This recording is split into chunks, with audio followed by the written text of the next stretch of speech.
Jubilee Hills by election తెలంగాణలోని రాజకీయ పార్టీలకు ప్రతిష్టాత్మకంగా మారాయా? అధికార విపక్ష పార్టీలు జూబ్లీహిల్స్ ఉప ఎన్నికలో సత్తా చాటి ఏం చెప్పాలనుకుంటున్నాయి?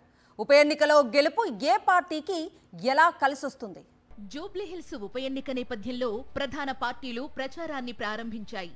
అభ్యర్థుల ఎంపికపై ఒక అభిప్రాయానికి రావడంతో పాటు క్షేత్రస్థాయిలో సందడి మొదలైంది.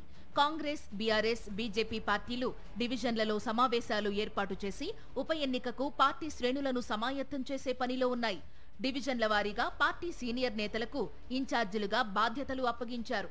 ఆ నేతలు ఇప్పటికే ఫీల్డ్ లెవెల్లో పని మొదలుపెట్టారు. అసెంబ్లీ, లోక్సభ ఎన్నికల తరువాత వస్తోన్న మొదటి ఎన్నిక కావడంతో రాజకీయ పార్టీలు ప్రతిష్టాత్మకంగా తీసుకుంటున్నాయి.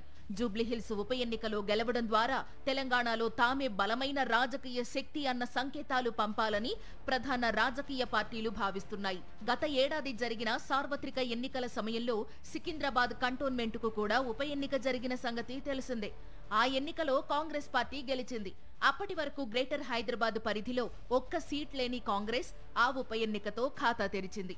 సికింద్రాబాద్ కంటోన్మెంట్ ఉప ఎన్నిక గెలుపు జోష్లో ఉన్న కాంగ్రెస్ ఇప్పుడు జూబ్లీహిల్స్ ఉప ఎన్నికపై ఫోకస్ పెట్టింది. ఇప్పటికే మంత్రులకు, సీనియర్ నేతలకు బాధ్యతలు అప్పగించింది. అభ్యర్థి విషయంలో ఇంకా అధికారిక ప్రకటన చేయని కాంగ్రెస్ ప్రభుత్వం అధికారంలోకి వచ్చిన తరువాత చేపట్టిన అభివృద్ధి, సంక్షేమ కార్యక్రమాలను ప్రచారం చేస్తోంది. బై ఎలక్షన్లో గెలవడం ద్వారా ప్రభుత్వంపై వ్యతిరేకత ఉందని విపక్షాలు చేస్తున్న ప్రచారం అంతా తప్పు అని చెప్పవచ్చని హస్తం పార్టీ ఆలోచనగా ఉందట. ఉప ఎన్నికలో గెలిస్తే ఆ ప్రభావం స్థానిక సంస్థల ఎన్నికలో తమకు అనుకూలంగా మారుతుందని ఆ పార్టీ నాయకత్వం భావిస్తోందని సమాచారం. ప్రధాన ప్రతిపక్షం బీఆర్ఎస్ జూబ్లీహిల్స్ బై ఎలక్షన్ ను సీరియస్ గా తీసుకుంది. కంటోన్మెంట్ ఎన్నికల సమయంలో జరిగిన తప్పిదాలు జరగకుండా జాగ్రత్తలు తీసుకుంటోంది. టార్గెట్ జూబ్లీహిల్స్ అంటోంది. డివిజన్ల వారీగా ప్రచార బాధ్యతలను పార్టీ సీనియర్ నేతలకు అప్పగించింది బీఆర్ఎస్. ఉప ఎన్నికలో గెలవడం ద్వారా ప్రభుత్వంపై ఎప్పుడూ లేనంతగా ప్రజల్లో వ్యతిరేకత ఉందని చెప్పాలనేది గులాబీ పార్టీ ఆలోచనగా ఉంది. మరో ప్రతిపక్షం బీజేపీ జూబ్లీహిల్స్ ఉప ఎన్నికపై సీరియస్ గా ఫోకస్ పెట్టింది. ముఖ్య నేతలు జూబ్లీహిల్స్ ఉప ఎన్నికకు పార్టీ శ్రేణులను సమాయత్తం చేస్తున్నాయి.